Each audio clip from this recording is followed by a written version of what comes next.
As the Denver Broncos head into training camp, there is an all-out battle royale at the running back position, and we don't know how it's going to go. But we're going to analyze that room and much more here on today's episode, Locked On Broncos.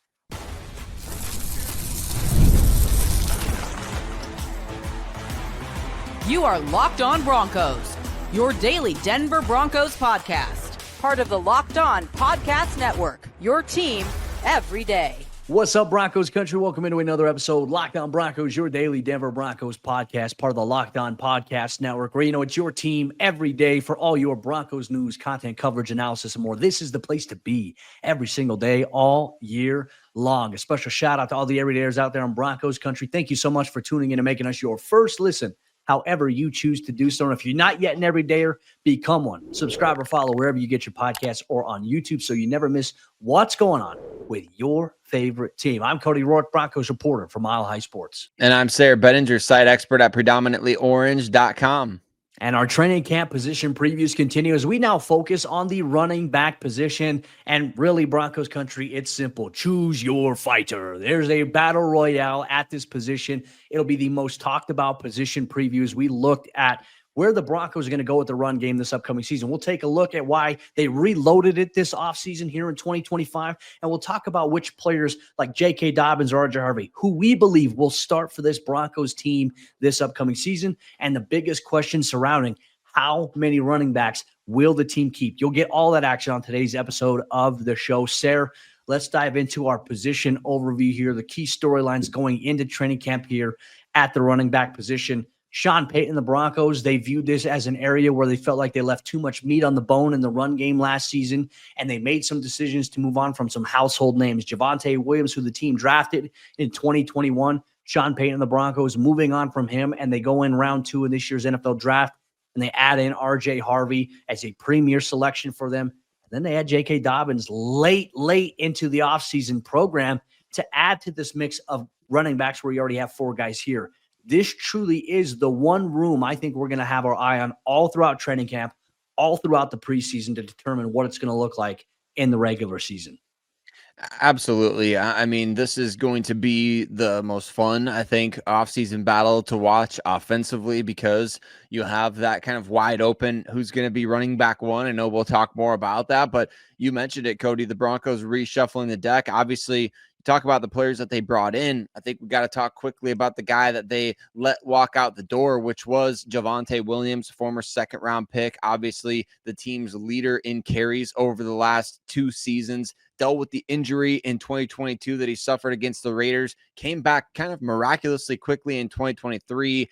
And I don't think we've really ever seen the same guy since that time. There was a stretch of games last season, Cody, against Kansas City. The victory that the Broncos had, they had what's the saying there? You had defeat from the jaws of victory or whatever that was. I can't remember exactly how to say that, but the Kansas City game was the starting point for it. Javonte had 1 carry for 1 yard in that game. 2 games later, 8 carries for -2 yards. The next game, 4 carries for 1 yard. 2 games after that, 0 carries for 0 yards against Cincinnati. I mean, there was just a crazy lack of production from that position at the top that it felt like the Broncos had to try anything and everything that they could to get a spark. It was Sayre Bedinger early in the season. And then it was, there's the Audric Estime game against Kansas City, which started that whole downslide for Javonte Williams.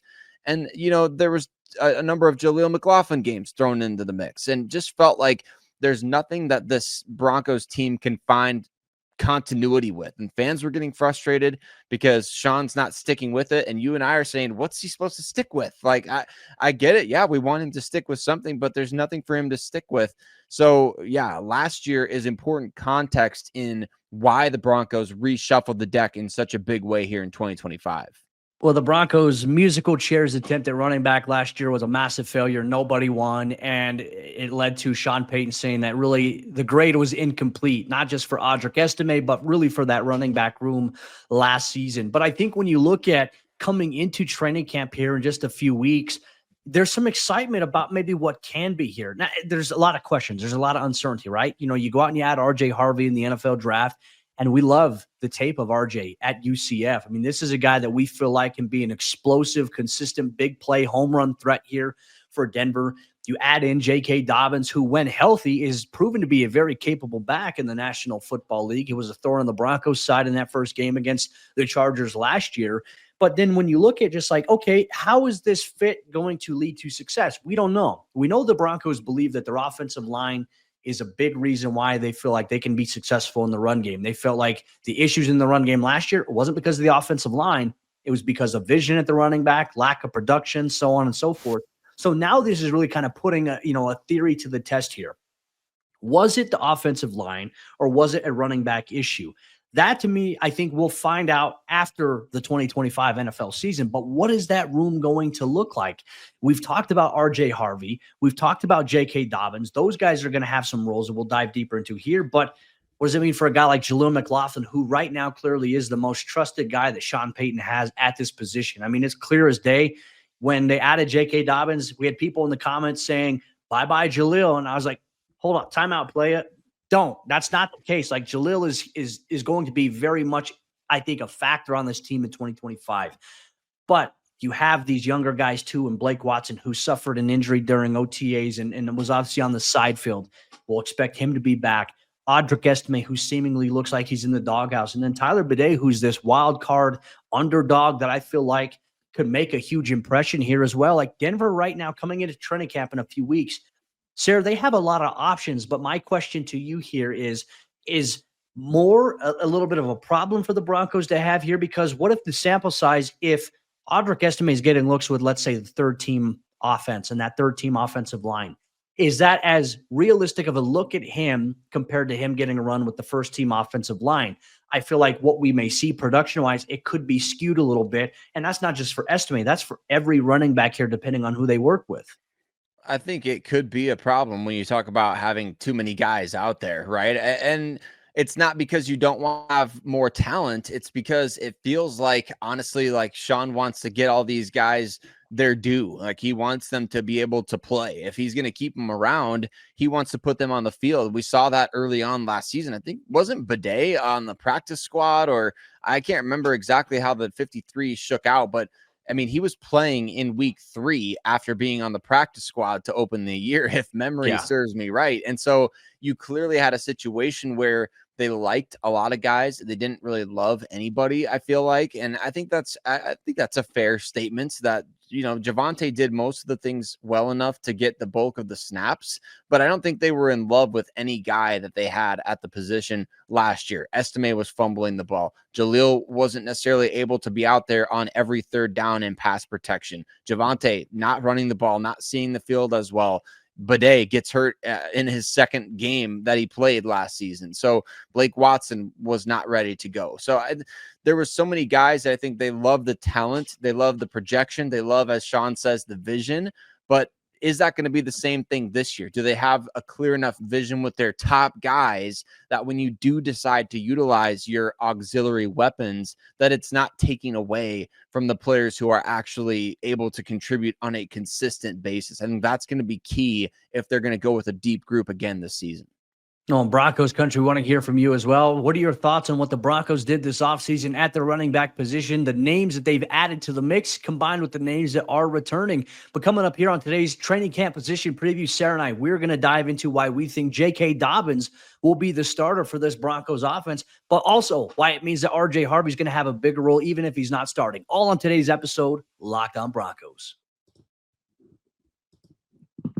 Broncos Country, today's episode of the show is brought to you by our friends over there at FanDuel. And as you all know, FanDuel, they are America's #1 sportsbook, and summer sports are in full swing. And whether you're all about baseball under the lights, golf on the green, or high-stakes soccer action, FanDuel is the best way to make every game even more exciting. You're already following the action, so why not make it a little more thrilling with FanDuel? You can get in on the game while your friends are getting sunburned at the beach. There's a lot of regular season baseball games, all right? We get 162 games, but with FanDuel, makes regular season games feel like must-watch events, and it's easy to use and very fast to pay out. So if you're new to FanDuel, new customers can bet just $5 and get $150 in bonus bets if your first bet wins. Open the FanDuel app today or visit FanDuel.com to get started.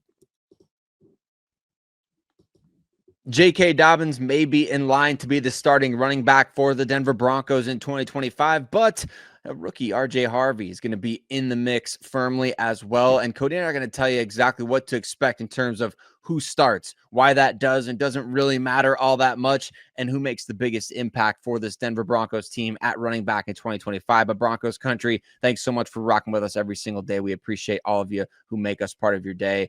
Cody, I'm excited to talk about more of this position because one of the biggest debates that's been going around all offseason is, well, who's going to start at running back for who's going to be RB1, who's going to be that guy that's out there running out of the tunnel. I think a little bit too much emphasis is put on that based on the fact that we know Sean doesn't necessarily want to go with a bell cow running back in his offense. And like we just discussed in the previous segment, it's got to be a bit more clarified in terms of what's the pecking order, because that does matter. But at the same time, I think you're going to see all of these different guys deployed in different ways.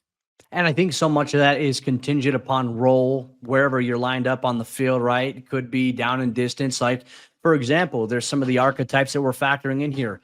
Is there going to be one guy who's favored to be a goal line back, right? I think if you have a goal line back, what does that player have to have, Sayre? I think good vision, the ability to get north-south quickly, because you're on a compressed field. You're playing defenses that are really trying to pinch every gap there to try to limit your ability to get inside.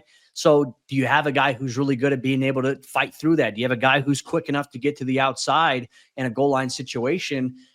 Is that who your goal line back is going to be, and what traits does that guy have? Is there going to be a 3-down back where it's, hey, first down, second down, third down, you're having the same guy in on a series, and then you may change it up after that. But like your first 3 touches of the game offensively, you know exactly which back is going to be on the field. Is there a guy on the roster right now that's going to fit that archetype? What about short yardage situation? Is that more of a guy who's a physical bruiser, or is it a guy who's flashy and springy that can, run through contact or avoid a guy to get that first down? Like, how does Sean Payton envision that? Who's your third down back where it's like, all right, third down, we need really good pass protection and a pass play, or we need a guy who can be an effective pass catcher out of the backfield? In my opinion, I think that's how things are going to go, regardless if J.K. Dobbins starts, which I believe that is going to be the case. I think J.K. will start. RJ Harvey will play quite a bit because of where they took him, because of the skill set that he has. But I think so much of how this running back workload is going to be divvied up is based on who's going to establish himself in these specific roles here for Sean Payton. That, I think, is where things have been problematic. They haven't figured out what that role really is outside of, hey, we know Javonte's a good pass protector. He's going to be in on third down situations because we know he can pass block. Didn't really offer as much as a receiver out of the backfield, though, in 2024 for this offense. So Sean will have to answer those questions, I think, in order to really establish what that running back room truly is going to look like. And I think one of the things they're going to be looking for early on is which guy is going to keep us ahead of the sticks most frequently on first down or on early downs. We need a chunk of yardage to get a drive starter going, or that guy who's going to create when he gets hit in the backfield right after getting the ball. I mean, that's the type of thing that I think is going to stand out early on. And you and I kind of mentioned this when he was initially signed, that the J.K. Dobbins addition to this team is really fascinating in terms of the things that he brought to the table last year in yards after contact per carry, total broken tackles, but also his effectiveness in the month of September and then trickling into the second month of the season, where that's where the Broncos really struggled last year, was early in the year. They struggled to get off to a fast start, especially offensively. And a lot of that has to do with an inability to consistently run the ball. When you have an offensive line as good as Denver's, like you said, we're probably not going to know until at least midway through, if not after the 2025 season, just how much it matters to have a different back out there. But you can't help but be rooting for the devil you don't know at this point, because we saw for 2 straight years the Broncos struggle with the same exact things every single week. Vision from the ball carriers being a problem, Sean Payton's unwillingness to stick with the running game. And I think number 2 is a direct result of number 1, right? Because Sean didn't believe that he could go to any specific guy on a consistent basis. You rode the hot hand with Jaleel. I think Jaleel has shown the most over the last 2 years of any back on this team to be able to say, all right, at least in terms of having a hot hand, like Jaleel McLaughlin has had that. but nobody else has really had a hot hand. There's a couple of decent games from Javonte. Nobody's run for 100 yards since Latavius Murray at the end of the 2022 season against the Chargers with Jerry Rosburg as the interim head coach. The Broncos desperately need somebody that, first and foremost, before we get into who's going to be the joker, who's going to be the change of pace back, who's going to be the power back, who's going to lead the team in carries. I want to know who's going to be the guy to get 4.5 yards or 5 yards on first down every time you have the ball, to say, we go to this guy on first down, drive starter. We're instantly in 2nd and 6, 2nd and 5, or better every time we hand this guy the ball at the beginning of a drive. That's what I want to know first and foremost. On paper, I think when you look at his college production, I think certainly RJ Harvey, his ability to make something out of nothing was on display quite a bit there. Now he comes to a situation where he's got a better offensive line than he had at UCF.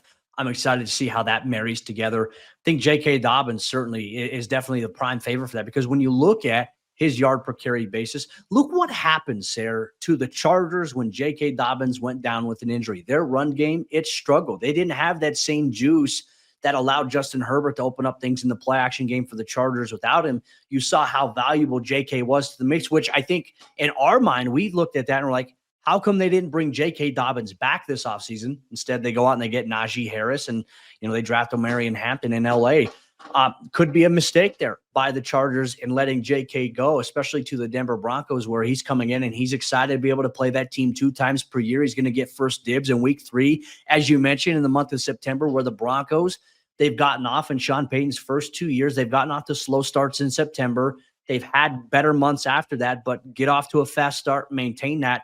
The run game is key for the offense. I think taking the next step this season, I think J.K. Dobbins, RJ Harvey, those are going to be the primary 2 guys. But then it really, you have to ask the question, Jaleel McLaughlin being one of Sean Payton's trusted guys, what does that mean for a guy like RJ Harvey? What does that mean for a guy like Tyler Badie and even Blake Watson and Audric Estime in this situation to try to beat that? Because Sean Payton has clearly shown if he trusts you, you've got a spot in his inner circle.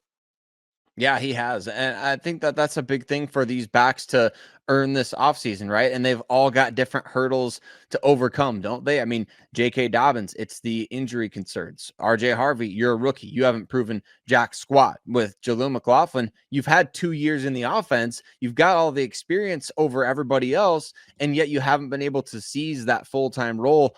Audric Estime, fumbles. Tyler Badie, injury issues. Blake Watson, injury issues combined with inexperience and maybe a lack of clarity over what's going to happen there. So everybody has hurdles to overcome to get in that Sean Payton circle of trust. But this is kind of where you feel like he has to take that leap of faith too, isn't it? Just like you did last year with Riley Moss, just like you're going to do this year with Troy Franklin, just like you did last year with Devon Vele, even Lucas Krull to a large degree, even Greg Dulcich last year. You got to be willing to fall flat on your face in these situations too with young guys, because you drafted them, because you decided they were worth developing, that they were worth, not having. You didn't take Omarion Hampton. You didn't move up for a running back. You didn't even take somebody in this year's draft until pick 60 when you took RJ Harvey. There's a lot of backs that everybody had in their mock drafts, Cody. I didn't see many with RJ Harvey in them. So you feel like maybe now you've outsmarted everybody with the guys that you've got. You've got to go prove that, just like you did with these other guys. We'll see how it all shapes out in Broncos country. Coming up next on today's episode, Locked on Broncos, we're going to discuss the biggest question on how many running backs Denver will keep, and will Audric Estime make this roster? We'll share our thoughts on today's episode, Locked on Broncos.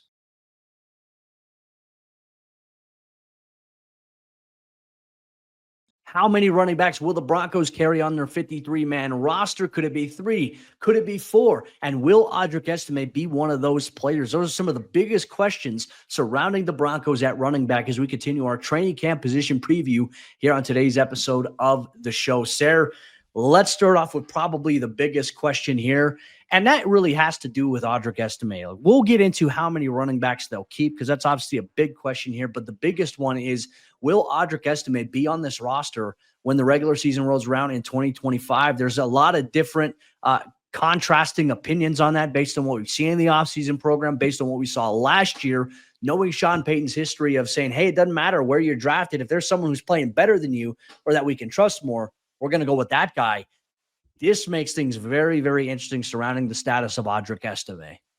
It really does. He's entering training camp, I think, firmly on the roster bubble, right? And I know that Sean Payton said, don't try to figure that stuff all out right now. Don't try to figure out numbers right now. But look, we're going to be doing that. That's what we do. It's our job, is to try to Yes. project that kind of stuff, even if we are going to end up being wrong about it, which I know I was last year, Cody. I didn't have the Broncos keeping 4 backs on the active 53-man roster at the beginning of the season, and that's exactly what they did. They kept 4 backs and 3 quarterbacks and 4 tight ends. It was kind of a surprising roster construction, but they manipulate it by, you throw Michael Burton on the practice squad for the initial couple of weeks, and you kind of see how injuries affect that. And I think they'll be able to do that again if they want to. So I think it does lend itself toward more the 4 backs, projection for me. And I think that that's what we're going to see because of the talent that they have there and the guys they believe in there. I think that that's going to be important for them to continually, that's why I think Estime is kind of in the same boat or a similar boat as somebody like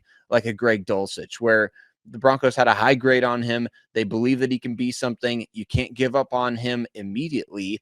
But then there's that story that Sean always tells about the 4th round rookie that they took. And then you sign Pierre Thomas as an undrafted guy and he ends up beating him out for a roster spot. And I don't think you have to always cut the draft pick. But maybe this is a situation where they feel like it's best for both parties.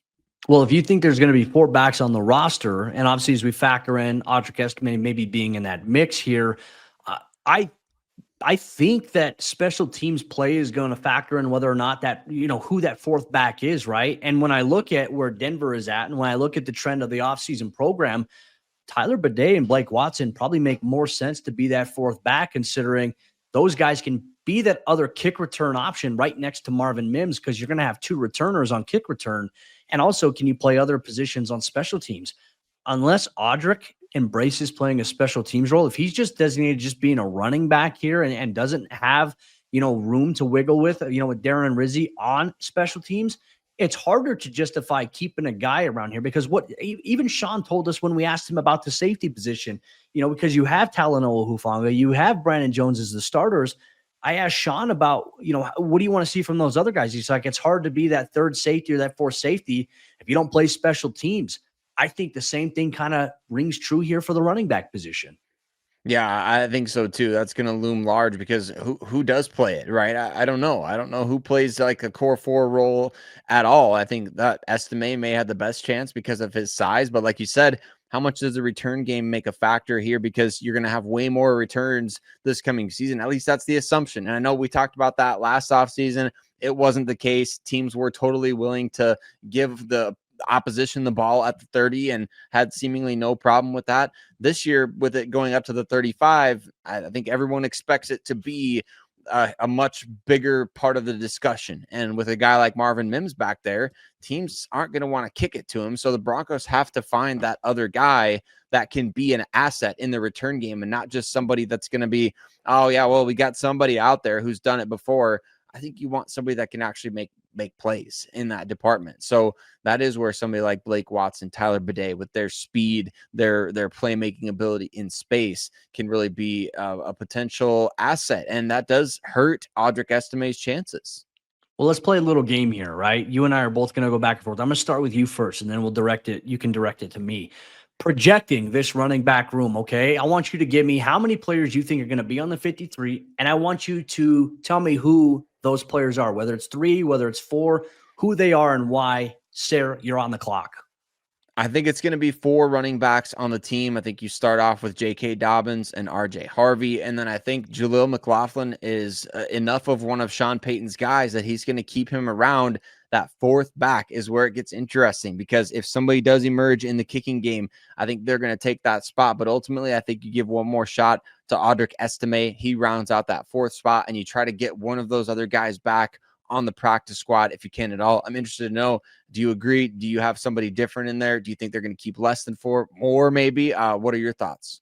I've got them keeping 3 if I'm giving my projection, and it's the guys that you mentioned. It is J.K. Dobbins, RJ Harvey, and Jaleel McLaughlin, with Blake Watson returning on the practice squad. I think Tyler Badie, look, Tyler has got a chip on his shoulder. Tyler wants to be on the 53. He felt like he should have been on it last year. And I'd say if we look at what he did in training camp, what he did in the preseason, Sayre, nobody made a better argument than Tyler Badie at making the 53 last year. And so I think that was frustrating he didn't get to do it, because this is a guy who is explosive. And we certainly saw that in that Tampa Bay game when he got a carry there. And obviously we want to see a little bit more in that monsoon game. That's when he suffered the scary injury, and luckily he was able to make it back. This is a guy who does get positive yards every time he touches the ball. So I imagine if there was a situation here where Badie gets released and the team's like, hey, we want to bring you back on the practice squad, I think if there's another team out there, let's say he clears waivers, I think that there would be a situation where Badie's like, no, I want to go play elsewhere because I've been in this situation since 2022. I want to find a way where I can go play here in 2025. And I think that's the dilemma. But I think that would also be the appeal. If Denver carries 4, I think Badie would be my 4th guy, and Watson will be back on the practice squad. But I'm going to stick to my prediction. 3 running backs on the 53, Dobbins, Harvey, and Jaleel, with Badie and or Watson returning on the practice squad. I think just based on what I've seen so far in the offseason program, I just don't know if that relationship between Sean Payton and Audric Estime, I don't know if it's great. I mean, that's just my speculation. I don't know if they just view it as being something that's going to work because of some of the stuff that has occurred in the first year, but I could be entirely wrong there. I'm interested to know, what do you think he has to do to make this team? I mean, if as of right now you're predicting that he's not going to make it, what do you think he's got to do at training camp and during the preseason to really make sure that this team keeps him and doesn't regret letting him? Because that's another thing Sean Payton talks about. We don't want to have somebody here that we regret letting go at another point down the road. What do you think Audric has to do to make the Broncos believe, like, all right, if we let this guy go, it's going to be a problem for us? Yeah, make it undeniable in training camp practices. Look, leading up to your first 2 preseason games, you're going to have 2 joint practices. I think you have to show a lot in those practice scenarios right there. I think more importantly, though, it's taking care of the football. In practice, you can't have a fumble. When you're doing team drills, it doesn't matter. Audric has to secure the football, because let's say there's one fumble by Audric that, because of his history there, that's going to be magnified. Us in the media, we're going to talk about it. I know for the coaches, they're going to talk about it. And maybe there was some concern that even last year during practices in the regular season, in which we, the media, don't get to see the full practices the way we do in training camp, maybe there were some rumblings that Audric was putting the ball on the ground during those practices. That can put you in the doghouse, essentially. So ball security, I think, is going to be the top thing here for Audric, and then just showcase that you can be north-south. Don't dance around. Get north-south. Get positive yards. And I think just the attitude, just come in and say, hey, the odds are stacked against me, which can be a little unfair here. But I think his attitude is going to definitely be another factor that we look into that, to him saying, hey, I'm going to be on this roster. I think that's the type of response that Sean wants to see from him. So I'm excited to see how it's all going to transpire. I am too. And I think that over the course of training camp and the preseason, these guys can start to be physical again. The pads come on. You get out there against other teams during joint practices. You know that other teams are going to be watching your backfield this year, because the Broncos do have a lot of guys that the ink is still kind of drying on their scouting reports from the pre-draft process. So seeing what guys they may want to bring in to give a shot in their system and see if it can work out better for them in a new spot. So that's another thing that you're kind of contending with here, is that you've given yourself enough talent, enough intrigue at the position. Now you really have to get this one right, because you have more guys than are going to be on your roster come time for the start of the season. San Francisco has been a team that's almost been impacted with injuries every year at running back, whether it be Christian McCaffrey, whether it be in years past guys like Elijah Mitchell, Raheem Mostert. Like that is a unit where they're always looking to have backs. And so I feel like if Audric is on the bubble and is in danger of not making the roster, San Francisco could be a team that they see something during those joint practices. It could even influence the decision and say, hey, we need a back. We'll trade you capital to be able to get that. That's always a possibility when you have as many backs that the Broncos currently have on the roster right now. I think that's something we have to factor into the consideration. Arizona, probably not. I don't think it would be Arizona, but maybe New Orleans. I mean, you never know with New Orleans. They got Alvin Kamara, but could they get another guy there in the mix, a big bruiser guy like Audric? Probably there. But I think those are the things we're going to watch all throughout the entire offseason. Broncos country, we're going to continue our training camp position previews as well. You heard about the running back position here today being reloaded. We'll tell you why the safety room for the Broncos going into training camp is loaded on tomorrow's episode, Locked On Broncos.